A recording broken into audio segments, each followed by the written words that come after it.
Hello, good morning, good afternoon, good evening, depending where you are watching us from this beautiful planet. My name is Patrick HENZ. I'm the moderator, meaning my task is to let the experts speak. Just very few words about myself. I'm born in Germany, worked and lived 10 years in Mexico City. Little bit background in business administration, behavioral science, and also I became interested in the behavioral science or the behavior of artificial intelligence. That's why I got interested into the game. And again, today I have the pleasure to moderate this panel about AI in Mexico, maybe with a focus on healthcare. We have two interesting guests, and I have a pleasure to have them here. And I like to represent them themselves. So maybe Frida, you can present yourself with some words. Okay, perfect. Thank you very much for having me here. My name is Frida RUH, also called as Frida RUH. Well, this is my nickname in every social network. So I work for Google as value-centric measurement lead, which I help companies to create a strategy to bid for Google Ads. And also I have another kind of jobs on my free time, such as giving classes, teaching in some universities. Also, I teach online. I have a course on Koreana. I have given some courses to banks and other financial institutions, such as Banco del Bajío here in Mexico. Also, AMI, which means Asociación Mexicana de Inversionistas, and many others companies for education and for empowering women. So I'm specialized in AI, especially in how to implement in companies, how create a strategy around AI. I have worked with many individuals also to create their own path to understand and also how to learn artificial intelligence and also data science from scratch. I used to give to them like consultant, so they can have like a specific approach to the industry. For example, if they work on retail or if they work for climate change, how to embrace this technology and how to put in a strategy to create a better place, not just having more profit, but also be very ethical in their use. So I have been working in this industry for almost 5 years. I have a podcast which is called AI the New Sexy, where I explain the main topics of artificial intelligence for dummies. So if you are not very related to artificial intelligence, I think it's a very good place to start. You can understand where and when started to use artificial intelligence, how it has been changing all over time. And well, I'm very pleased to be here. Thank you for having me. Thanks a lot, Frida, and we will come back to you. And our second guest is Luis Alberto, and also you please represent yourself. Thank you very much for having me today. I'm actually a full-time professor at Tecnológico de Monterrey. I have been working on AI for almost 30 years. I'm assisting to the meetings of the AI Association in Mexico early in the 80s. I worked on my master's degree and my PhD on dexterous manipulation with robotics in France at INRIA. Then I came to Oxford, and I was working on telerobotics and virtual reality for industrial applications early in the 2000 year. And then I worked for the Mexican Research Council for almost 3 years. I was trying to implement some innovation strategies following the World Bank definition. I'm part of the World Bank in Mexico for a while. I was a professor at the National State University in Yucatan for some years. Then I became a professor at UNAM, Faculty of Sciences, and I started up several companies as Andromi, in Plenumsoft, in Citron Medical, and a big company, and Alusoft, and several companies in Mexico and in the States, all of them related with AI and robotics, basically. I'm actually coordinating some of the main actions on data science and robotics at Tec de Monterrey. We have a very strong alliance with NVIDIA, with Manchester Robotics in the UK. I have some collaboration with colleagues in Austin at MIT and Stanford and other countries. And I'm very happy to be here today to talk about AI in Mexico, and particularly on health. Thank you. Thanks, Alberto, for this introduction. We agreed a little bit to start with you. In general, one question, as you have this international experience, and this panel is about Mexico, we have other panels about other regions in the world. What do you think makes it interesting to work on AI in Mexico? We see often, for example, that unfortunately the experts are leaving the country to go to study or to investigate in the US. For example, why you decided to prefer to do this in Mexico? There is no better place to live than Mexico. I'm completely convinced. After living and paying taxes in 8 countries, I had the opportunity to have the right to choose. And I came back to Mexico 20 years ago. I have any complaint about my country, I'm very happy. We have to push forward in such a way to really take profit of all the advantages of living in Mexico. But of course, what we need is really to have a very international relations with all the countries as possible. Well, can you see my screen now? Yes, we can. Yeah, okay. Well, I would like to explain a little bit some backgrounds about it. As you ask us, AI and robotics for health can be identified in several different arenas. And I had the opportunity up to now to be working on several of those in my companies, and as well as consultant, as a teacher, a professor in several applications. I had the honor to got and receive the first patent in Mexico related with software, and it was basically related to the born identification on the human body with image processing and AI. And as you can imagine, this is just an example of how we have to deal with regulation, because normally in Mexico we have this code that the software is not patentable, because you have the copyrights and everything, thinking that the software appears suddenly as a song. But actually, when you have expertise in software development, you know that the code is actually first coming from an algorithm, and the algorithm is coming from a method. And when you are trying to have a patent, you have 2 options. You can patent a method or an apparatus. So there is no reason not to patent a software that is actually coming from an algorithm and for the method. So it's something that we have to teach a lot in this country. So following more or less your questions, one of the advantages is that we have really to open new venues for the academia, for the industry, with these new opportunities related with research. So in Mexico, we can be considered as part of the pioneers in AI. One of the main founders of AI in Mexico is Professor Jose Negrete Martinez, that sadly died 2 years ago. But he had the opportunity to participate very close to Warren McCulloch, who was on the first proposal of the neural networks in the 40s in Harvard. And Jose Negrete, he had the opportunity to be in a postdoctoral at MIT, so he had the opportunity to collaborate as a physician on experiments on information coding for nerve and the brain and so on. I had the opportunity to meet him many times.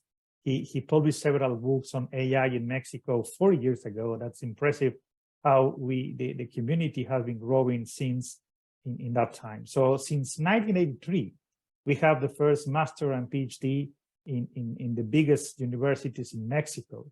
So we have actually participating on creating human resources on that area. And as you mentioned, many of those, we had the opportunity to travel abroad, and some of them, as myself, we come back to Mexico to continue pushing to the borders of education on AI. But at the same time, we have a very good collection of colleagues that are actually abroad, and we are actually trying to push them back in such a way to really take profit of their experience. We don't really need them to be in Mexico as far as we have a very good collaboration with them. I mean, everybody is completely free to decide where to live, where to pay taxes.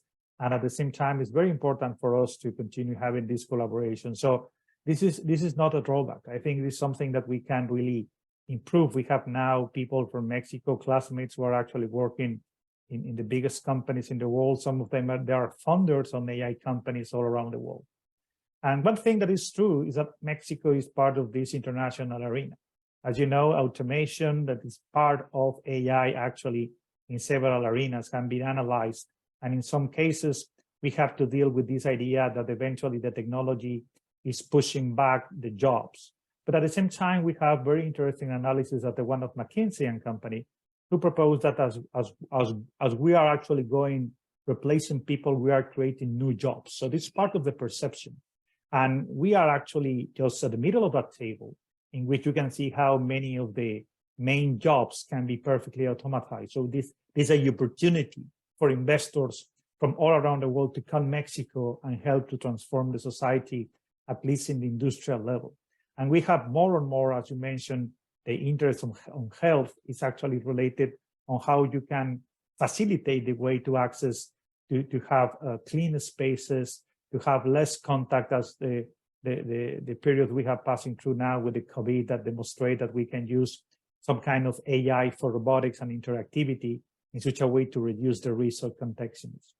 So one of the main arenas, and very useful for me to use those schemas in which you are comparing just Mexico with the US, with Germany, Japan, China, and India.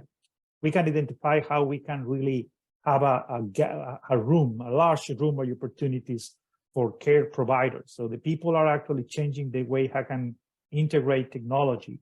And we are in the arena, but we are not too far away as those superpower countries as China, as India in the use of technology. So we are more or less in the same color in terms of opportunities.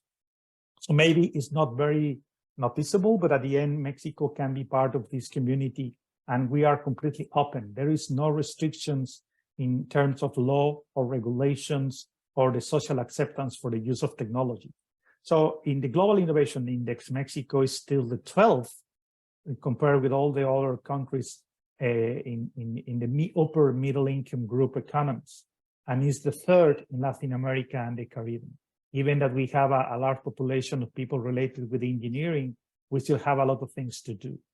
And for example, one thing that is very, very important as part of the index of the global innovation is a positive relation between innovation and development. We are really in a very good position that we can consider to be performing at expectations for the level of development we have. So we are really taking profit on taking the roots of anything we have invested already. So we have a large population of people that are becoming very optimum in the way of using the technology. In the other side, for example, we have more innovative outputs than the innovative investment. So we are more profitable than many other countries, at least in the lower middle arena. So we are not really creating garbage from the investments we have. We are really taking profit that is a result in the internal production in Mexico. And if we take into account the pillars that we can consider, for example, at the level of institutions, there are opportunities, human capital and research, infrastructure. There is a lot of opportunities in infrastructure. We have more or less the same than other coordinates in the world. The market sophistication, that means that we have an open arena opportunities. The business sophistication, there is still a lot of room to do in that direction. So that means that Mexico is completely open to new investments in that way. And I'm taking for granted that AI, as any other technologies, are really part of what we really need to improve those conditions in the way to grow as an innovation country. And we can compare that Mexico performed best in creative outputs. And there are some weakness performance in the institutions, of course. And one example is the regulation that I mentioned in terms of how to use better the patents on software, that I think that we have lost a lot of opportunities. I have a lot of colleagues who have invented many things in software that are creating a very nice impact, but they haven't realized that they can patent their approaches. So there is a lot of opportunities in that direction. We are a very innovative country in that way. And in the other side, we have very good institutions. One example is Data Mexico. You can access the site, it's in English, so you can explore, view, compare, and download all the Mexican data you need in such a way to carry on data sciences on all the approaches. You can have information about health, about the sicknesses, about the population. So you can easily find opportunities with dealing with data science of that available data from Mexico. You can identify opportunities.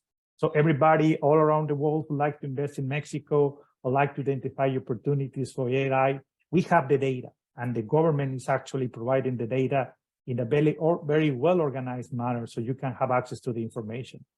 And as well, we have the INEGI. The INEGI is actually providing with several technologies all that is necessary to geointelligence. So I'm doing some data science applications with my students, for example, to identify which are the best concentration of pharmacies in that places in geographical coordinates. We have all that data. Mexico is investing a lot of money in carrying on the census. So we have all the information we need. We have the utilities. So we have everything to really make Mexico observable from outside. So in terms of data, so we don't lack of data. We lack the opportunities to concretize business around how we can improve the way to deal with med. And in the other side, we have a startup bump in Mexico on healthcare. We can perfectly identify more than 400 small startups companies in Mexico that are actually trying to compensate what is actually lacking from the public services on related with health. So most of those companies are related with information technologies. And of course, you can be surprised that many of those are related with application of AI, not only for determining or analyzing images, but as well, but everything related with predictions of thicknesses and so on. So we have a lot of companies, we have a lot of startups working with these ideas. One very, very nice example is my friend Daniel Uribe, who is actually based in Silicon Valley, and he's one of the leaders on bio NFTs. So he's providing technology based on AI in such a way to protect the DNA of all the people around the world. He's one of the examples of the people who has a very strong connections with Mexico. He has deployed the technology in several states in Mexico, helping the government to make the traceability of the DNA, and that he's inside the ecosystem of Silicon Valley for all the requirements he needs financially. So it's a very good combination of people who are taking into account the country, providing solutions, but at the same time, he's looking for the best place to be. In my company, in Cyton Medical, we have been working on AI applications for several years. We have 5 main products. One is BetaDat. We are providing diets and exercise, personalized diets and exercise through a very simple app. So you have to provide only your personal data. And with the requirements, the specific requirements you have, we are providing personalized diets. So with Epicastica, we are providing image processing analysis for the prediction and simulation of epidemiological phenomena in several regions, dengue and so on. We have a patent for burn detection, the tissue. We have a specific project for the health of women about cervix and cancer, and several other projects. We have been doing those applications for several years. We have a very large database of people who accepted to provide us the data, and we are continually working on data science with those applications. And of course, in the experimental arena, we have very nice project, for example, in robotic surgery. And as you know, that requires AI for image analysis. And this is one of the most intensive and complex challenges for surgery, not only remote surgery, but automatic surgery. So we have students that in the near future will have a very good positions in those huge companies, and they have learned everything at the school. So we are, the students are competitive in the international arena, participating in those challenges. And one of the last examples I like to show you is last year we won the 7th place in between 200 participants from all around the world in the Avatar X Prize. What is the Avatar X Prize? It is a contest initially sponsored by the X Prize in general at the Japanese airline called ANA, who was looking to improve the way of telepresence.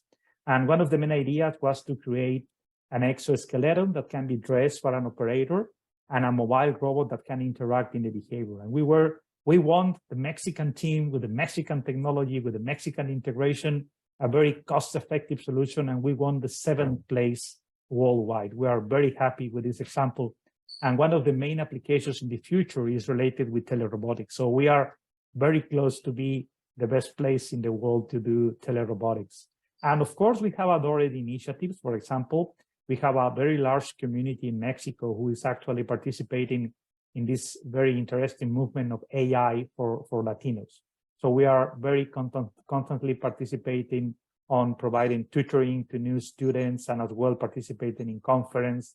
Now, for example, in one of the most important computer vision conferences in the world, we have a specific chapter called Latinx on AI in this conference. So we are moving very hard, and we still have more and more people who like to be interested on AI for several applications. So I'm very, very optimistic that we are actually part of the international arena. But of course, we have to have more collaboration internationally. And as I mentioned at the beginning, there is no better place to live other than Mexico, maybe Turkey, and then we can improve. And we will be very happy to have these international collaborations in that arena. Thank you. Thank you, Alberto. You are now in Monterrey or in Veracruz? I used to live in Merida, but I actually live in Monterrey. Sorry, Merida, I meant. Oh, thanks a lot. I think you gave a very great overview, especially for people who never had the luck to come to Mexico. As you've mentioned, the high level of Mexican creativity. So even if you never have been in the country, I think you should know it, especially from the various famous movie directors the country have, which really create great movies, entertaining, but also a little bit away from the mainstream. As I lived in Mexico City, like Frida, I had the opportunity to meet a lot of young employees freshly coming from the various universities, the private one, and also the very good public universities of the city. So I know we have a big number of motivated and well-trained employees coming directly from the universities. So I give the ball then to Frida. Also, the question to you, how is AI for you in Mexico, and what makes the country special? Well, I'd like to start talking about my last experience in an event called EA Global, which means Effective Altruism Global, from the Effective Altruism Center, where there are many people from universities, top universities such as Oxford, the MIT, and other ones. For example, we have also the pleasure to meet people from OpenAI, people from DeepMind, one of the largest companies who develop AI. And this is important because we already have representation in some of the largest forums of AI. We are part of the conversation, and well, I have the pleasure to be there and discuss many topics.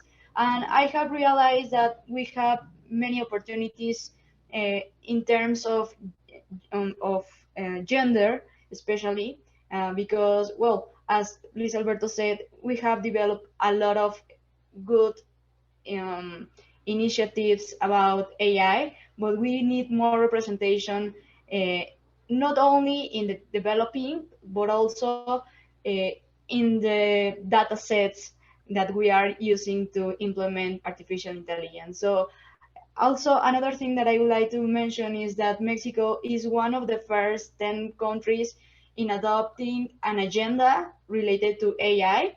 This agenda was launched in 2018. It was the last government who implemented this agenda. And in this agenda, they put some pillars that were related to how to implement a frame, a governance frame to use artificial intelligence, how to identify some needs and also use cases for artificial intelligence, how to embrace this strategy not only in companies or private companies, but also in the government.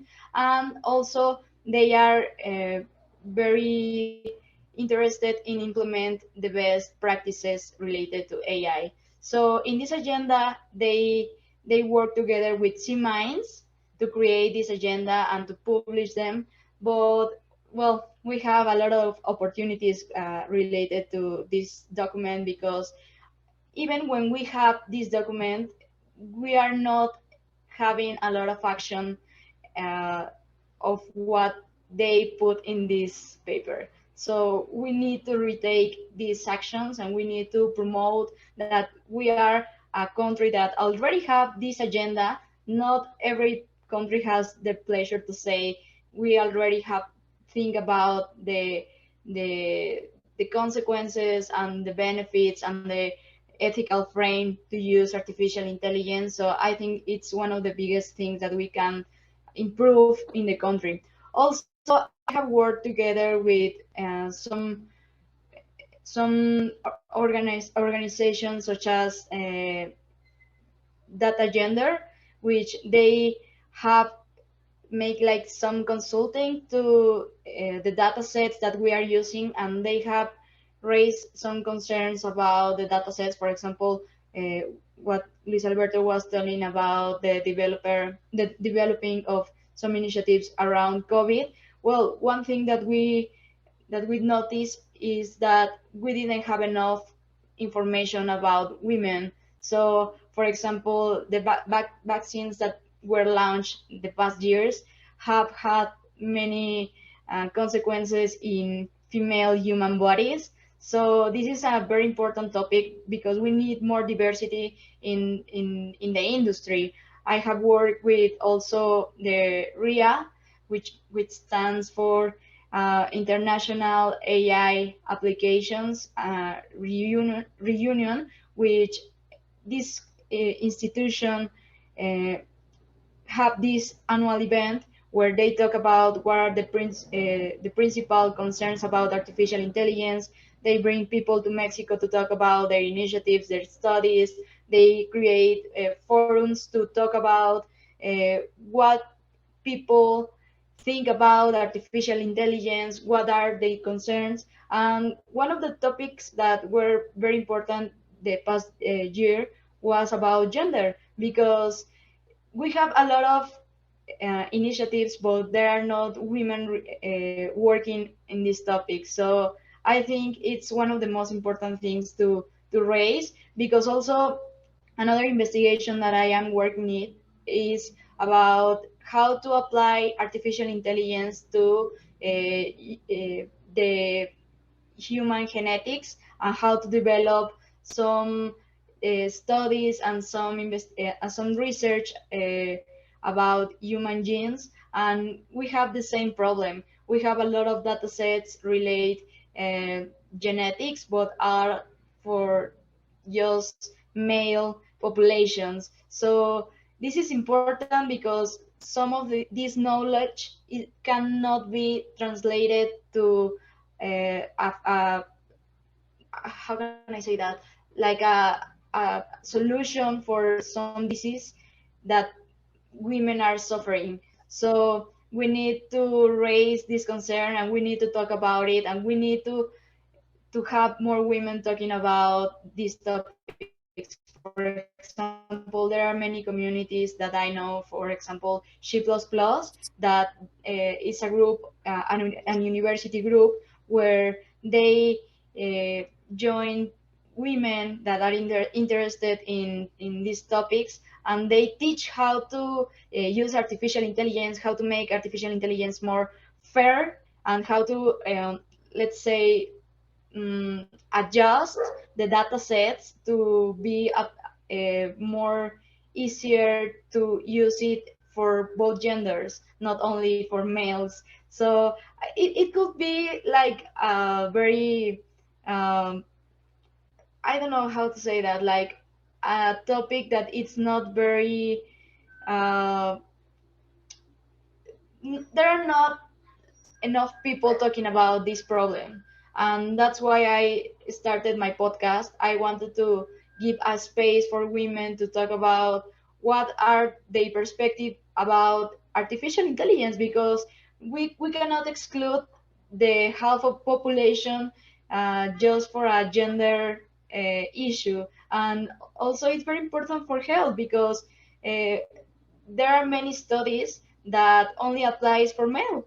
So, well, I'm here to represent this other vision where we need more women developing. We need some grants even to study careers related to engineer, and also, well, not just engineering, but also STEAM topics. I work with another organization called Epic Queen, where we inspire women to study these careers, because, well, when you go to a classroom, they are full of male.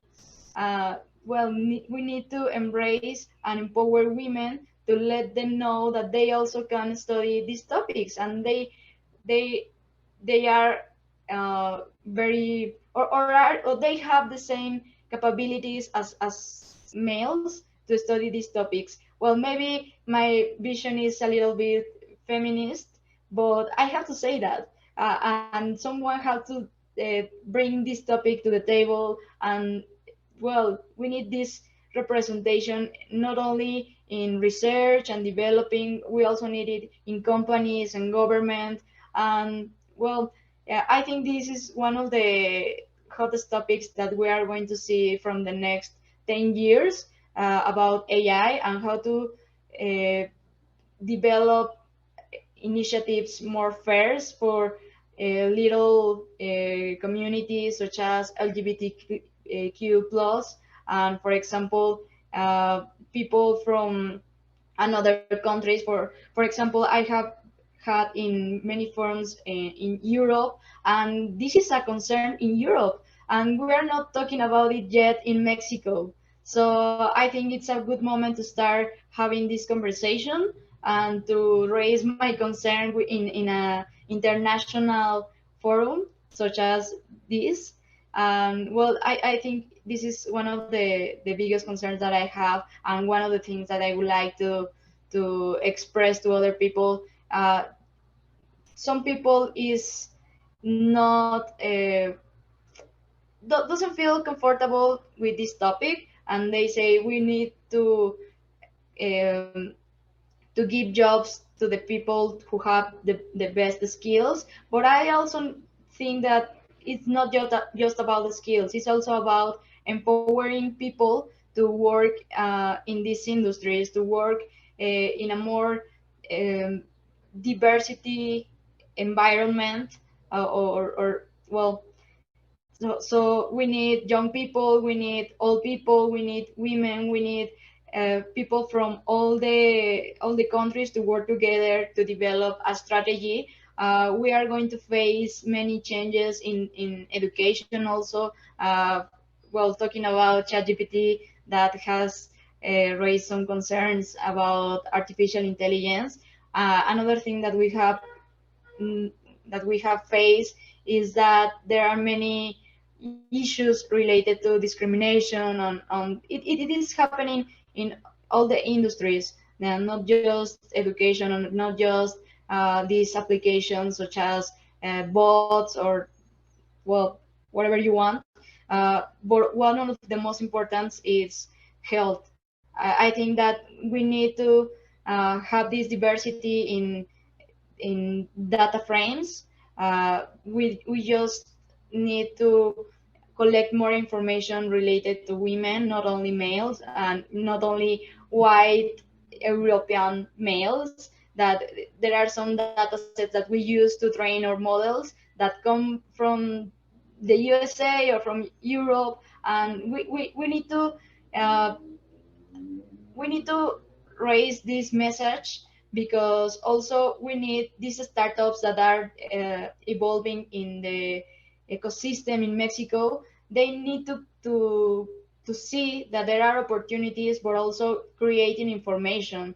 For example, we talk about datos, data.gov.mx, that is a specific database where you can find a lot of data frames to work with, but they are not necessarily collected in the best with the best practices, and they are not balanced, and they have a lot of issues that when you audit this information you can see these topics and these concerns. That's why I bring to the topic data gender, this Argentinian organization who is working in this topic. So if we want to make the opportunities in this field in the same way for everyone, we have to raise these concerns. So, well, that's what I would like to say about what's the perspective in Mexico. We are known that as a very sexist country also.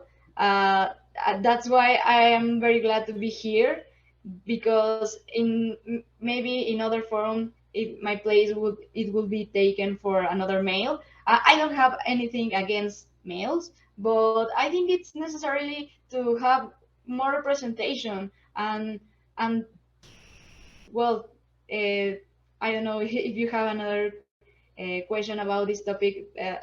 I think it's not very technical issue, but it's more like a social issue that we need to also think about it. But I don't know, if we don't think in the early stage that we are here in Mexico, we are going to face critical problems in the future, and we need to be very cautious with unconscious about this topic, learning about the knowledge that Europe and also the USA have give us about best practices, and for example, we are going to see the born of new companies raising also this problem, because in Europe they are having this conversation, and in Mexico we are working in the first stages of developing artificial intelligence. So that's why we need to start developing with this vision, including diversity in every team, on diversity on the data that we use. Thank you, Frida. Indeed, you raise here some good points. And this was, for example, also the reason why we tried to have a little bit diverse panel. Not that diverse, because, I mean, you have this big biodiversity, different cultures in Mexico. So it's nearly impossible to really to have a complete diverse panel. But and I think this is especially a good point which can Mexico bring to the global discussion, because we have the same problem all over the world. We have, I mean, you also see the news here from the US. I'm here based near Atlanta. For example, I've showed this in some of my presentations. If you ask one of the AI creators, please show me a group of data scientists, and in one of the images it was a group of 100% white men, no women, no other cultures included. And for example, I also asked, show me a group of Mexicans, and the AI created an image of, let's say, somewhere rural areas, Mexicans with ponchos. So the typical cliche. So I think, especially a place big as Monterrey, Mexico City, where we have these whole groups together, this brings a lot of creative culture which we can use. And I think this is really a point which can Mexico bring into the global discussions, as we have it all over the world. Maybe it's not so obvious as unfortunately in the Latin cultures, but we have it still, I think, all over the planet.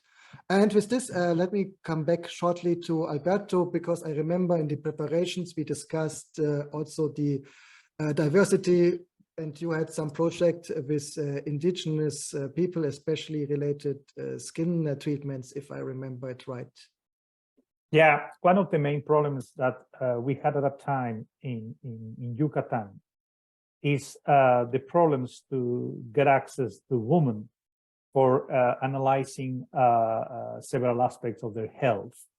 And one of the projects we developed was a fast measure to detecting cervicouterine cancer with a Chinese equipment.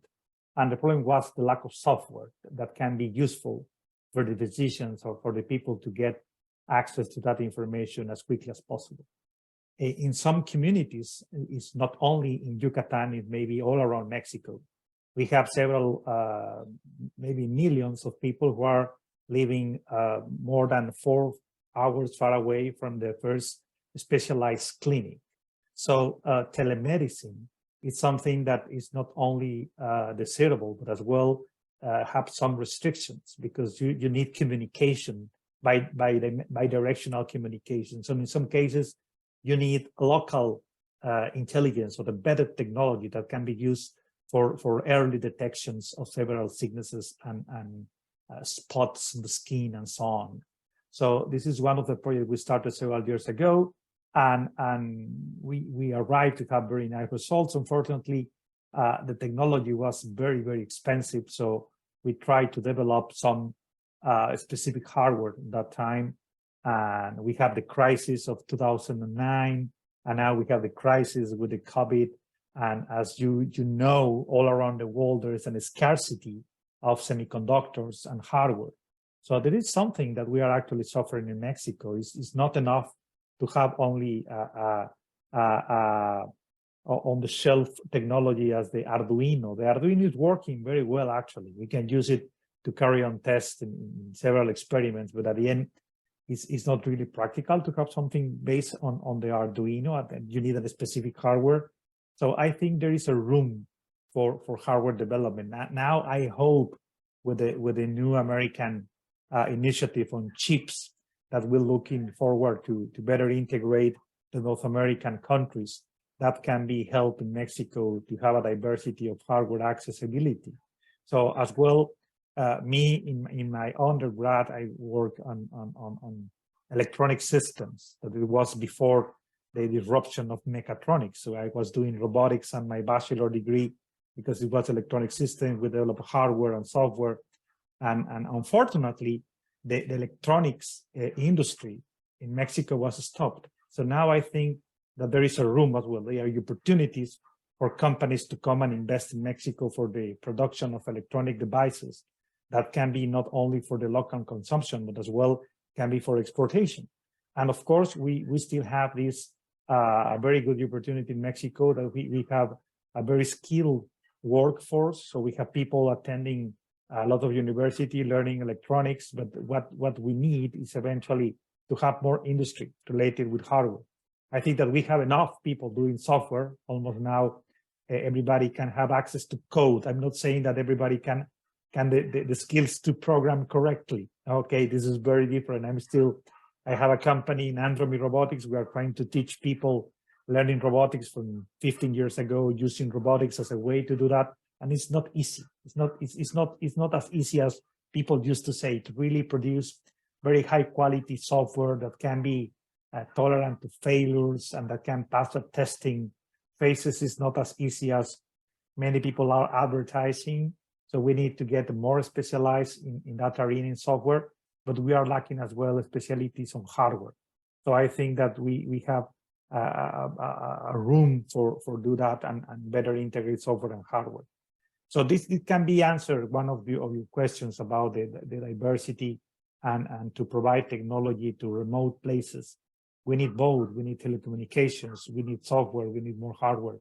And the thing is that we have a lot of requirements. We are almost 124 million people getting more and more access to telecommunications. And one of the things that we have to push forward is definitely the data citizens, people that can get access to information with their mobile devices, and eventually to create those databases with all the diversity requirements, as Frida mentioned, that of course I'm completely agreed with her. And after doing some number crunching for several years, we have this gender orientation in several parameters, and it's something that is not something that is nice to have. It's necessary to have those diversity in such a way to create a more robust product that can achieve not only specific places, but as well a more diverse, and something that we can develop that can be used for indigenous people in Mexico, can be useful in all Latin America, and can be useful in India, can be useful in China.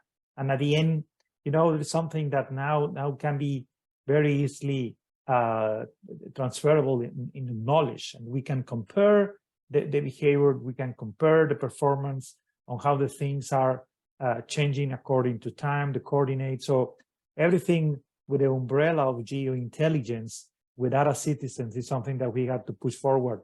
And health, of course, is one of the main drivers. And I think that we, of course, we have this biodiversity as well that can be a combination of behaviors. And we have people of different sectors, and Mexico can be a very nice arena for experiments in several areas. Thanks, Alberto.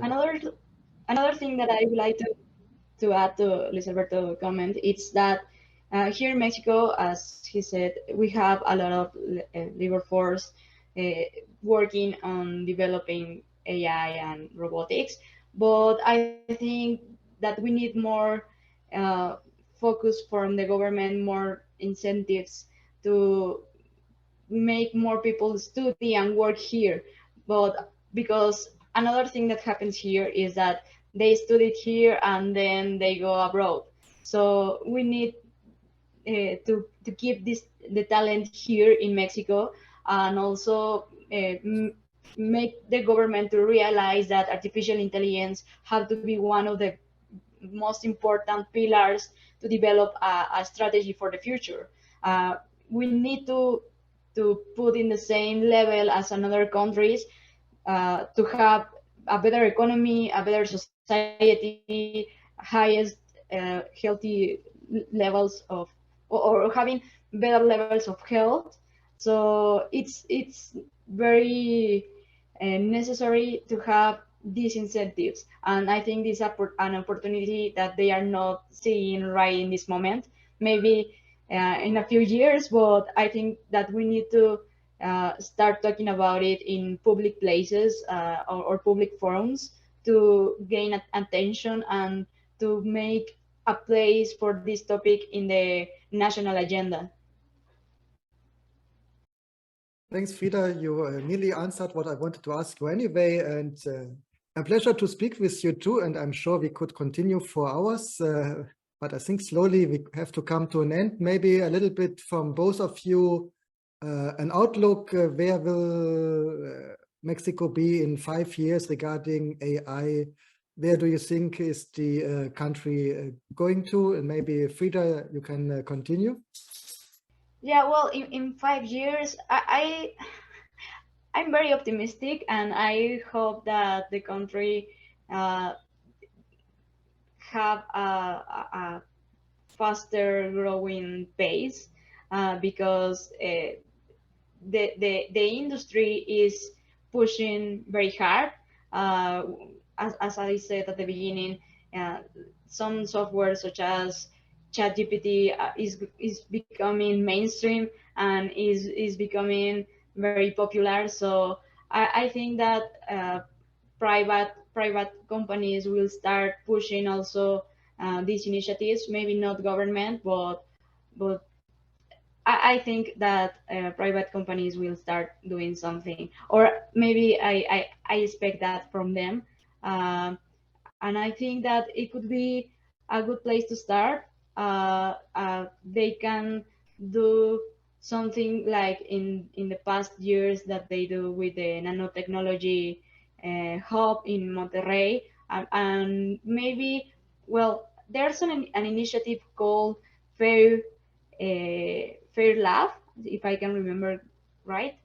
It's in Guadalajara, Jalisco, and they are developing like an experimental place where they can develop some initiatives related to artificial intelligence. So I hope to start seeing more initiatives like FAIR Latam and FAIR, this laboratory where you can try and you can experiment with these new technologies. You can have access to mentors and also investment resources. That also is very important because I think not only talking about artificial intelligence, but also talking about entrepreneurship. Mexico is a great place to invest because we have uh, an environment that helps entrepreneurs to try or to pivot new technologies, and also we are very open to innovation,